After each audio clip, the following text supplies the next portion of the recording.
Halo, apa kabar semuanya? Semoga teman-teman semua dalam keadaan baik ya. Kali ini saya akan membahas kajian tentang klien pecandu narkoba.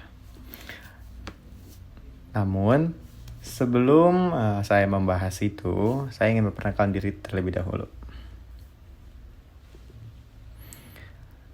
Nama saya Siswanto, saya dari kelas Y7A Bimbingan Konseling Universitas Indraprasta tahun 2020. Nah, langsung saja masuk ke materinya. Yang pertama, ada karakteristik klien pecandu narkoba. Karakteristik klien pecandu narkoba sendiri ada 3. Yang pertama, dari sudut pandang kognitif. Yang kedua, dari sudut pandang pecandu. Dan yang ketiga, sudut pandang interaksi sosial.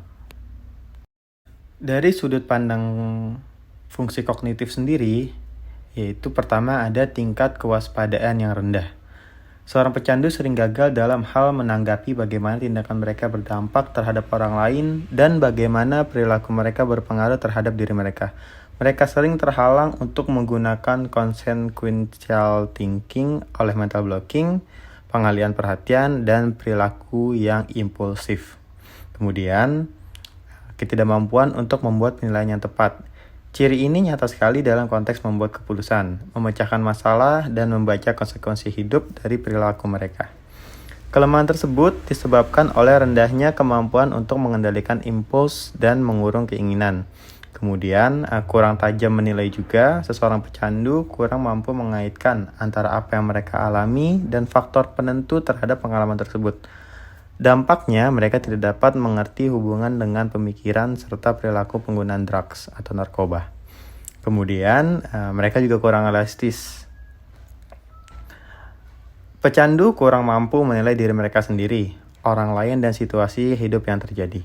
Pecandu sering merasa sulit untuk membedakan antara perasaan dan kenyataan, serta antara keinginan dan kebutuhan. Hal ini menyebabkan seorang pecandu sering tidak realistis apabila membuat penilaian tentang diri mereka. Kemudian, kurang mampu berpikir jernih. Kemudian, ada sudut pandang karakteristik pecandu narkoba dilihat dari persepsi pecandu. Yang pertama, ada ketidakmampuan untuk mentolerir ketidaknyamanan. Yang kedua, kemarahan dan permusuhan. Yang ketiga, kurang terampil mengendalikan emosi. Dan yang keempat, emosi yang labil. Ketidakmampuan untuk mentolerir ketidaknyamanan ini sendiri, yaitu pecandu sering mengalami kesulitan untuk merasakan, mengungkapkan, dan merespon perasaan secara efektif. Kemudian, kemarahan dan permusuhan sendiri, yaitu sikap dan tindakan pecandu sering diiringi oleh emosi, sering dipicu oleh perasaan marah dan sikap memusuhi yang menggebu-gebu. Kemudian, emosi yang labil dan ketidakceraian. Pecandu mempunyai kondisi emosi yang labil karena gejala disforia, disturbed feeling, hingga mereka jarang mengalami kesejahteraan di segi emosi. Hal ini terungkap dalam keluhan somatis, mood negatif yang konsisten, dan depresi ringan. Yang keempat, kurang terampil mengendalikan emosi. Pecandu kesulitan untuk mengendalikan perasaan hingga mereka sering bertindak secara impulsif dan berlebihan bila merespon kepada faktor interpersonal atau lingkungan. Kondisi seperti kecewa, bosan, kurang bersemangat sering mendorong seorang pecandu melakukan hal-hal yang akhirnya mendatangkan masalah terhadap diri mereka sendiri. Kemudian ada sudut pandang karakteristik klien pecandu narkoba dilihat dari interaksi sosial. Yang pertama, ada sikap merasa berhak, kemudian sikap tidak bertanggung jawab, sikap hilangnya kepercayaan, sikap prestasi yang tidak konsisten, terus sikap yang tidak berstruktur, kemudian sikap yang suka berbohong. Sikap merasa berhak sendiri yaitu menjadi mendorong mereka untuk merasa tidak diperlakukan secara adil bila kebutuhan mereka tidak terpenuhi. Kemudian, sikap tidak bertanggung jawab sendiri yaitu pecandu tidak dapat diandalkan untuk dapat memenuhi tuntutan terhadap diri sendiri dan orang lain. Kemudian, prestasi yang tidak konsisten. Terkadang, ada waktunya bagi seorang pecandu dapat bertanggung jawab, tetapi secara tiba-tiba, di lain waktu, sikap tersebut menjadi hilang secara mendadak dan tidak dapat ditentukan kapan sikap tersebut akan datang kembali. Kemudian, hilangnya kepercayaan. Tindakan yang dapat merusak kepercayaan orang lain terhadap diri seorang pecandu adalah gejala yang sering timbul di dalam hidup seorang pecandu. Hubungan interpersonal pecandu sendiri dirusak oleh penipuan, manipulasi, alasan yang tidak benar, dan pemalsuan. Kemudian, tidak terstruktur. Karena pemakaian narkoba biasanya digunakan dari masa remaja, pecandu tidak mempunyai struktur diri yang sesuai untuk mengatur atau memanage diri mereka sendiri. Kemudian, ahli bohong.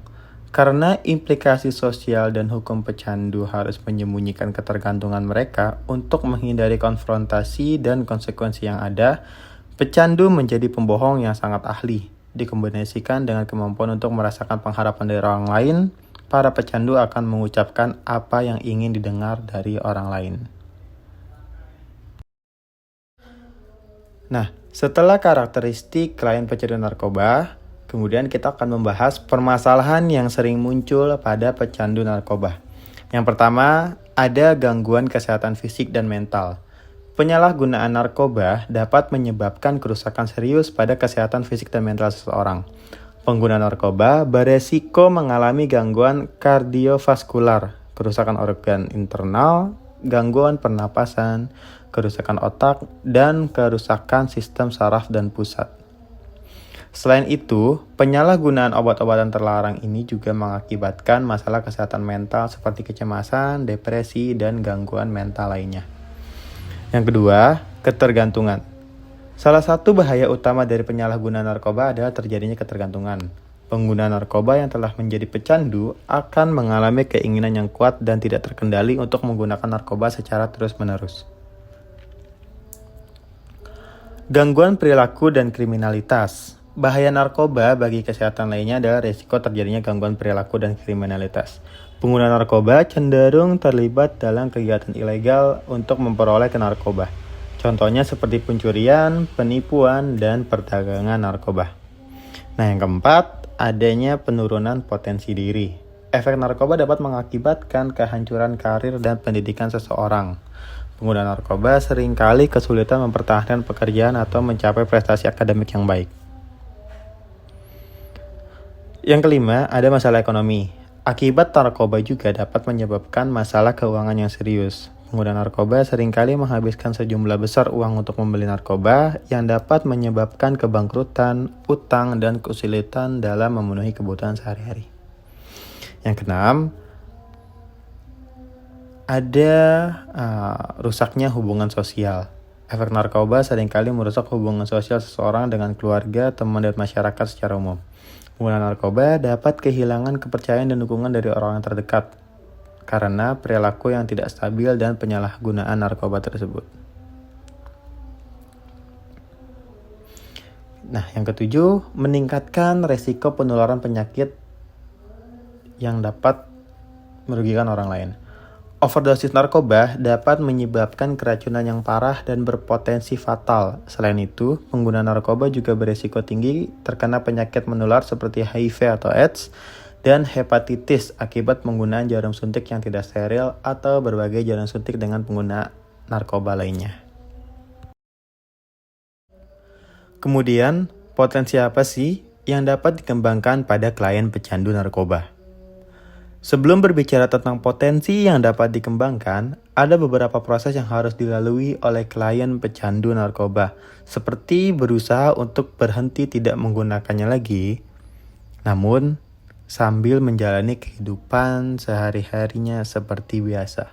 Di samping itu, ada proses yang perlu dilewati lagi setelah klien tersebut sudah terbebas dari narkoba.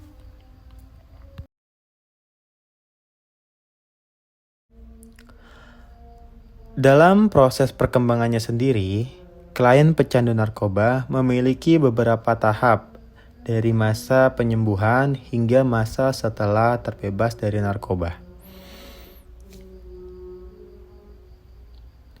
Tahap-tahapannya sendiri, pertama ada tahap rehabilitasi medis, yang kedua ada tahap non-medis, yang ketiga ada tahap bina lanjut, dan yang keempat tahap setelah terbebas dari narkoba.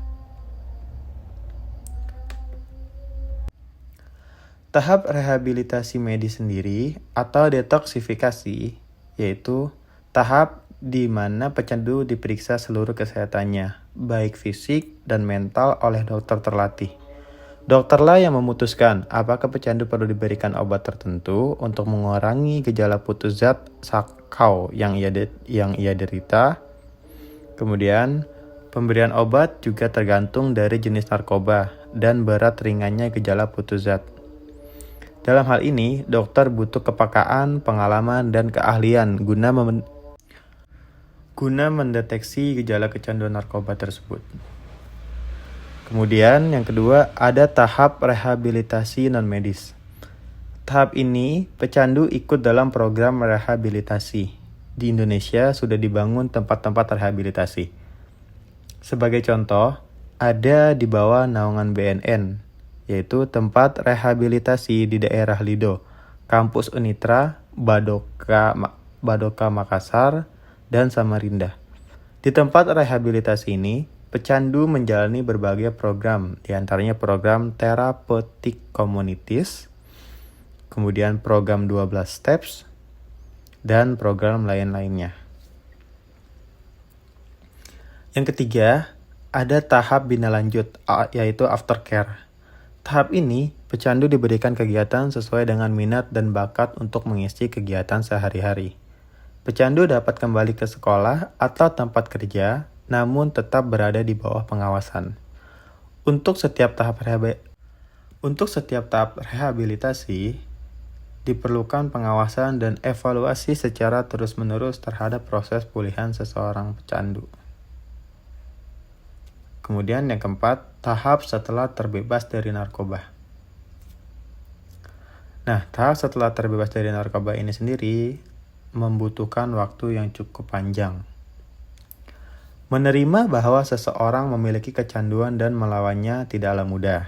Namun, sebagian besar orang yang telah berjuang melawan kecanduan selama berbulan-bulan atau bahkan bertahun-tahun setuju bahwa menjaga kebersihan adalah bagian tersulit dalam perjalanan hidup. Hidup tanpa narkoba, ketika tubuh sudah terbiasa mengonsumsinya, tidak pernah mudah bagi siapapun yang pernah menggunakan narkoba. Hal ini karena ketika obat-obatan adiktif digunakan secara konsisten, hal itu mengubah cara kerja otak. Pada hakikatnya, peran awal narkoba adalah membuat penggunanya merasa nyaman. Namun, ketika pengalaman pengguna narkoba menjadi hal biasa, maka berhenti merokok menjadi sulit.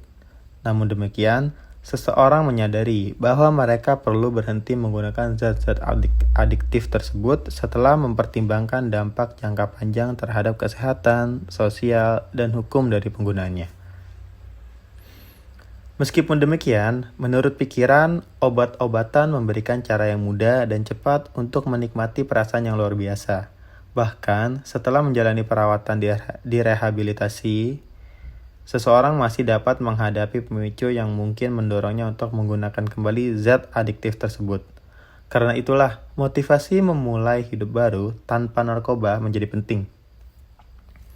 Nah, berikut beberapa cara agar tetap termotivasi untuk hidup tanpa narkoba. Yang pertama, tetap bersih dalam menjalani hidup. Langkah pertama dan terpenting dalam proses pemulihan adalah mengakui bahwa kecanduan adalah masalah yang perlu ditangani. Tapi, setelah penerimaan dan menjalani pengobatan, Anda tetap membutuhkan motivasi untuk tetap bersih. Keinginan untuk tetap bersih harus menjadi motivasi utama. Penelitian telah menunjukkan bahwa penyalahgunaan narkoba dan alkohol merupakan masalah global yang menyebabkan kerugian sebesar 250 dolar miliar per tahun akibat pengeluaran layanan kesehatan, kematian dini, penurunan produktivitas, kejahatan terkait narkoba, dan hilangnya pendapatan di Amerika Serikat. Informasi tersebut seharusnya membuat Anda tetap termotivasi untuk memulai hidup baru tanpa narkoba dan tetap bersih. Beberapa orang kambuh setelah menjalani pengobatan ketika mereka mencoba menggunakan obat-obatan untuk merasa lebih baik. Namun, dampak dan akibat dari penyalahgunaan dan kecanduan narkoba dalam banyak kasus lebih buruk daripada perasaan buruk yang mendorong mereka untuk menggunakan zat psikoaktif. Oleh karena itu, jadikanlah keinginan untuk tetap bersih dan terhindar dari dampak negatif narkoba dan kecanduan sebagai motivasi Anda untuk memulai hidup baru tanpa narkoba. Kemudian yang kedua, dengan menemukan cara untuk bersenang-senang. Sulit bagi sebagian orang untuk bersenang-senang tanpa narkoba. Itu karena mereka telah memasukkan penggunaan obat-obatan psikoaktif dalam kehidupan menyenangkan mereka. Tapi, hidup harusnya menyenangkan meski tanpa narkoba. Dalam kebanyakan kasus, penggunaan alkohol dan obat-obatan merusak kesenangan yang seharusnya dinikmati dalam hidup. Jadi, jika Anda tidak termotivasi untuk memulai hidup baru tanpa narkoba, temukan cara baru untuk bersenang-senang.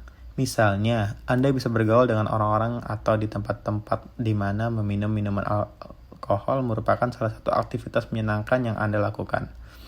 Hal ini karena menghabiskan waktu bersama orang-orang yang menggunakan zat-zat adiktif yang sudah Anda hentikan dapat menjadi pemicu yang mudah menyebabkan kekambuhan Anda. Jika Anda merasa tidak bisa bersenang-senang tanpa narkoba, hubungi beberapa teman Anda di pusat rehabilitasi, khususnya pria. Anda bahkan dapat menelepon teman yang tidak menggunakan narkoba atau alkohol. Orang-orang seperti itu dapat menunjukkan kepada Anda cara-cara luar biasa untuk bersenang-senang tanpa menggunakan narkoba. Kemudian yang ketiga, belajar dari kekambuhan. Tidak ada seorang pun yang memutuskan untuk memulai hidup baru tanpa narkoba dengan niat untuk kambuh. Namun, siapapun bisa kambuh dan ini tidak berarti mereka lemah. Hal ini juga tidak boleh membuat mereka menyerah dalam upaya menjalani hidup yang tenang. Kambuh tidak menandai akhir dari dunia. Pelajaran yang Anda dapat dari kekambuhan harus menjadi motivasi Anda untuk memulai hidup baru tanpa zat psikoaktif. Misalnya, jika Anda menjalani perawatan di fasilitas rehabilitasi khusus pria dan kambuh lagi beberapa bulan setelah program, pertimbangkan kelemahan Anda di kemungkinan pemicunya. Cari tahu bagaimana Anda akhirnya meminum alkohol atau menggunakan zat adiktif. Kemudian setelah Anda menganalisis situasinya, buatlah strategi yang akan membantu Anda menghindari pemicu tersebut dan kekambuhan berikutnya di masa depan.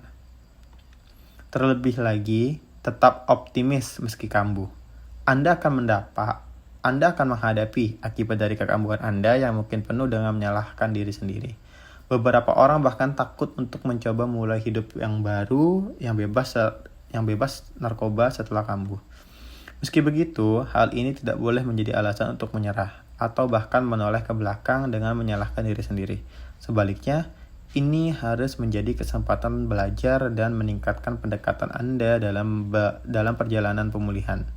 Fokus pada ketenangan Anda dan belajarlah dari setiap kekambuhan. Kemudian yang keempat, dapatkan dukungan. Wajar jika Anda merasa tidak bisa melanjutkan hidup bebas narkoba. Ketika seseorang banyak menggunakan zat adiktif, sebagian besar temannya juga merupakan pecandu. Artinya, ketika mereka memutuskan berhenti, mereka kesulitan mencari teman yang tidak menggunakan zat psikoaktif. Oleh karena itu, terkadang mereka kesepian dan bahkan bosan. Itu merupakan hal yang wajar. Hidup tanpa teman-teman yang biasa bergaul dengan seseorang di tempat minum bisa terasa tak tertahankan. Namun, hal ini tidak boleh menjadi alasan untuk menyerah dalam upaya menuju kehidupan yang bebas narkoba. Tantangan yang dihadapi orang-orang ketika memulai hidup baru tanpa menggunakan narkoba menjelaskan mengapa kecanduan digambarkan sebagai gangguan kronis yang kambuh. Namun, jika Anda merasa sendirian dan bosan saat mencoba memulai kehidupan yang tenang, carilah dukungan dari orang-orang terkasih. Anda dapat menghubungi anggota keluarga dan teman yang tidak menggunakan zat psikoaktif atau alkohol. Selain itu, Anda dapat bergabung dengan komunitas pecandu yang sedang memulihkan diri. Kemudian yang kelima, garis bawah. Memutuskan untuk berhenti menggunakan alkohol atau zat psikoaktif merupakan langkah besar dalam perjalanan pemulihan kecanduan. Namun, menjaga ketenangan dan menjalani hidup bebas narkoba merupakan tantangan besar bagi kebanyakan orang. Dalam beberapa kasus, kekuatan untuk memulihkan pecandu tidaklah cukup. Oleh karena itu, mereka memerlukan bantuan untuk menjaga ketenangan di luar pusat rehabilitasi perempuan maupun laki-laki. Meski demikian, siapapun dapat memulai hidup baru tanpa narkoba dengan layanan penjual yang tepat, tekad, dukungan dari orang terkasih, dan motivasi. Klien pecandu narkoba yang sudah sembuh bisa juga menjadi volunteer pencegahan maraknya penggunaan narkoba, ikut juga mengedukasi dan memotivasi orang-orang di sekitar. Nah, kendala yang dihadapi dalam proses wawancara klien pecandu narkoba sendiri, selama proses wawancara ini tidak ada kendala yang serius yang saya hadapi. Karena kebetulan saya memiliki beberapa teman yang dulunya adalah seorang pecandu narkoba. Adapun kendalanya hanya seperti mengatur waktu untuk melakukan interview tersebut. Karena dengan kesibukan teman-teman saya dan saya pribadi yang bekerja dan kuliah membuat cukup waktu untuk menentukan kapan kami bisa melakukan proses wawancara itu sendiri. Tepat diberikan untuk klien pecandu narkoba.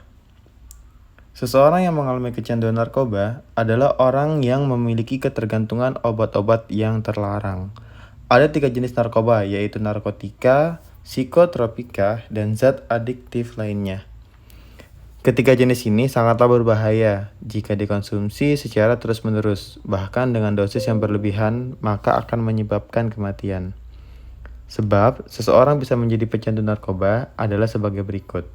Yang pertama, faktor dari kepribadian diri sendiri. Yang kedua, faktor keluarga. Dan yang ketiga, faktor lingkungan dan masyarakat. Ketiga faktor tersebut menjadi sebab utama seseorang melakukan hal yang dilarang seperti narkoba. Kepribadian karena adanya kurang pengendalian diri dalam seseorang dan terbiasa hidup mewah. Faktor keluarga karena tidak ada kontrol dari orang tua dan penerapan sikap disiplin dan bertanggung jawab. Faktor lingkungan dan masyarakat misalnya. Pengaruh teman atau kelompok juga berperan penting terhadap pengguna narkoba. Kelompok atau geng mempunyai kebiasaan perilaku yang sama antar sesama anggota. Jadi tidak aneh bila kebiasaan berkumpul ini juga mengarahkan perilaku yang sama untuk mengkonsumsi narkoba. Berikut layanan konseling yang dapat diberikan. Yang pertama, ada konseling individual. Konseling individual ini, konselor membantu klien secara individual dengan mengutamakan hubungan emosional, sehingga besar kepercayaan klien terhadap konselor. Yang kedua, bimbingan kelompok. Pada layanan ini, konselor memberi kesempatan kepada klien untuk berpartisipasi dalam memberi ceramah dan diskusi dengan berbagai masyarakat.